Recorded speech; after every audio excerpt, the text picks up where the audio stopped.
Welcome to another episode of I Want to Be a Real Estate Investor. So, I got a story for you. I'll explain what's going on here and then a big lesson that anyone that's thinking about getting into it, especially in commercial multifamily, need to really understand. So, got the call. There was water leaking outside of one of the buildings, and actually there was water leaking outside of two of the buildings. One of them was just much worse. So we called the emergency plumber. We knew there was a leak. He dug it up. I'll show you the picture here in a second. But essentially, the apartment complex is on a well and septic system, and there were some leaks in the well house, and we got all those fixed up. But apparently, when the plumber, whoever was doing that, they just fired the system back up and kind of pressurized the line super fast. When that happened, these pipes are old, rusted, and basically just busted some of these junctions.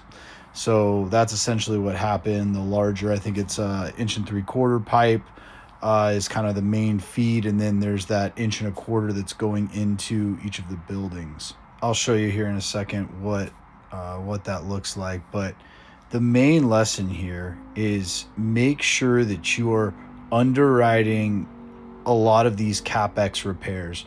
So this was something that, hand up, should have done, should have known better, definitely will know for next time.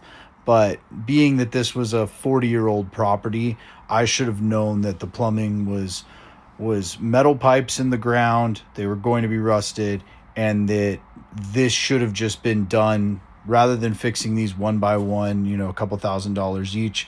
I should just dig everything up and redo it all. So definitely going to start a CapEx budget and put that on for later this year. Probably dig all these up and just do it as one big project. So here you go. As you can see, we've got this all fixed up.